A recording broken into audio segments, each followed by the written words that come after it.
Mais moi, ce qui me choque, c'est l'aveuglement du gouvernement. C'est notre nouveau ministre de l'Intérieur, Laurent Nunez, qui dit la méthode forte contre l'Algérie n'a pas fonctionné. Regardez, Bruno Retailleau n'a pas eu de résultat. Mais Bruno Retailleau n'a pas eu de résultat parce que derrière, c'était Emmanuel Macron et Jean-Noël Barrot qui bloquaient les choses. Et donc maintenant, il dit on va revenir à la méthode douce. Mais c'est complètement dingue, c'est dingue, parce que l'Algérie est un régime militaro-islamiste qui ne reconnaît que le rapport de force. Donc revenir avec la méthode douce, ça veut dire que l'Algérie va continuer à s'essuyer les pieds sur la France comme sur un paillasson, de la même manière qu'elle le fait depuis 10 ans.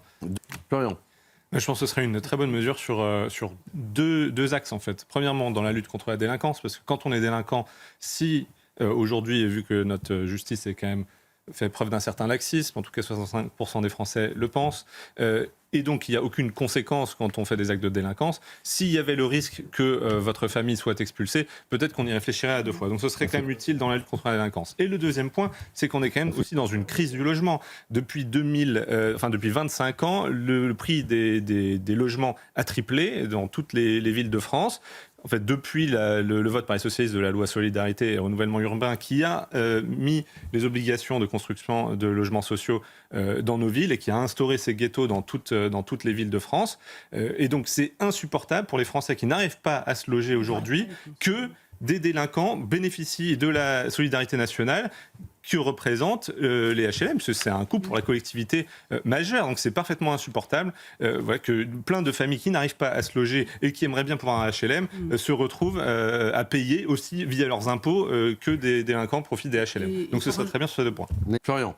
Oui, je pense que ce qui se passe ici, c'est que beaucoup de partis de gauche au niveau européen, sociodémocrates, se sont rendus compte qu'il en va de leur survie politique, en fait, de réussir à faire quelque chose sur l'immigration et de changer un peu de logiciel en effectivement se disant qu'il y a en fait de facto le mur du réel s'est rappelé à eux, il y a des limites à la générosité. Et c'est peut-être là où la France a la gauche la plus bête du monde, parce que nous, notre gauche, n'a pas encore fait cette mue-là. Pas du tout. Et d'ailleurs, il y a un grand écart entre ce que pense l'électorat de gauche en France. On l'a vu dans le sondage à l'instant, c'était quand même 47% qui étaient pour l'expulsion des délinquants des HLM. Mais même sur l'immigration, c'est plus de la moitié des électeurs de gauche qui sont pour une restriction de l'immigration. Donc il y a ici une prise de conscience. D'ailleurs, effectivement, le Danemark le démontre. Mais plus globalement, il y a quand même aussi...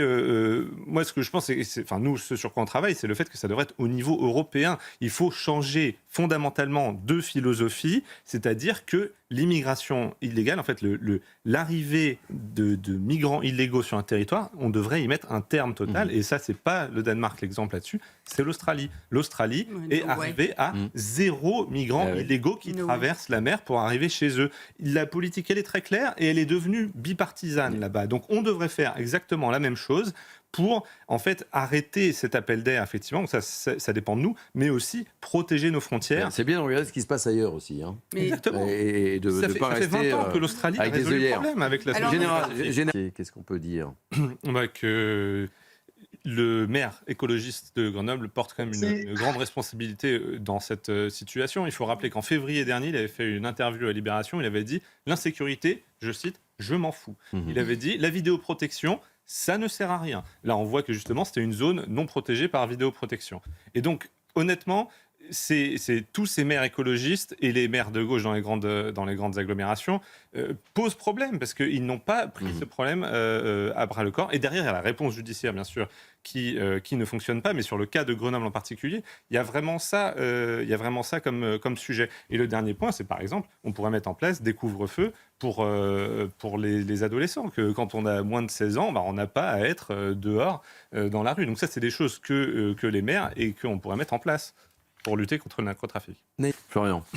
La France, c'est effectivement un pays des droits de l'homme, mais c'est aussi un pays de culture. Ouais. Quand on voit donc la haine et le racialisme, le sectarisme dont fait preuve le secteur culturel aujourd'hui, c'est choquant. Je pense aussi au cas du metteur en scène Steve Fissa, qui avait parlé de ça il y a quelques mois. En fait, alors même que ces artistes, bien souvent, œuvrent pour la paix. On pense à Amir, par exemple, qui a fait une chanson. Il y en a un qui chante la paix, c'est bien Amir. Non, mais c'est ça. Sincèrement. Et pourtant, juste parce qu'ils sont juifs. C'est-à-dire que même si... Mais on lui reproche à Amir d'avoir fait son service militaire, c'est ça. C'est une obligation. Non, mais vous voyez ce que je veux dire. C'est une obligation légale. Bah oui, il y a un moment... obligation. Non, mais c'est-à-dire qu'on juge les gens... Enfin, le secteur culturel, là, c'est les gens jugent les personnes, non pas pour leurs idées, mais pour leur appartenance, en l'occurrence, à l'appartenance à la communauté juive. On en est là. Donc ça, c'est de l'antisémitisme pur et simple, caractérisé, et c'est honteux d'en être là aujourd'hui dans notre pays. Tous ces gens devraient sérieusement se remettre en question. Et effectivement, les associations ou autres antiracistes devraient se réveiller. C'est honteux. Et vous verrez Norbert Florian. Alors, on a de quoi être très inquiet. Au millénaire, on va sortir une étude sur la mexicanisation de la société, parce que vraiment, en fait, on voit l'entrisme et le pouvoir en fait du narcotrafic, le fait qu'il corrompt tout, le fait que voilà des enfants se retrouvent dans la rue à 3h du matin sur des points de deal, et face à ça, il faut mener une véritable guerre au narcotrafic en utilisant tous les leviers. Donc ça veut dire la réponse judiciaire, bien sûr. Ça veut dire par exemple des couvre-feux pour les mineurs dans ces quartiers-là.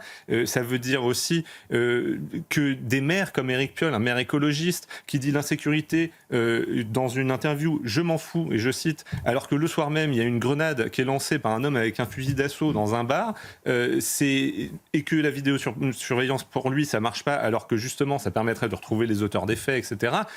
Toutes ces choses-là, il faut les faire. Et le dernier point, c'est d'aller frapper aussi le consommateur au portefeuille. Parce que pourquoi est-ce qu'il y a du narcotrafic ? On le fait pas, ça. Parce qu'il y a plus d'1 million de personnes qui prennent de la cocaïne. On le fait jamais, ça, Florian. On le fait pas, on le dit tous à longueur de temps sur ces plateaux. Mais parce qu'on ne donne pas les moyens aux policiers. Les amendes forfaitaires, les policiers pourraient les mettre. Mais sauf que derrière, les policiers ont trop à faire. Comme ce syndicaliste l'a dit, ils sont démunis, il n'y a pas assez de moyens, mais c'est surtout derrière la réponse judiciaire et globale des services publics qui doivent prendre tout ça. Karima et Naïma, Florian. C'est juste quand même souligner qu'il y a eu un palier qui a été franchi à Marseille avec un assassinat d'intimidation. C'est vraiment de ça dont il s'agit. Donc on voit la gangrène et les méthodes mafieuses du narcotrafic qui s'immiscent, qui tentent de corrompre aussi les forces de l'ordre et aussi certains responsables politiques. Donc c'est là où, aux élections municipales, c'est sûr que ce sera un enjeu majeur. Ce sera un enjeu majeur. Et quand on regarde les sondages récents, c'est quand même assez frappant de voir les intentions de vote au premier tour.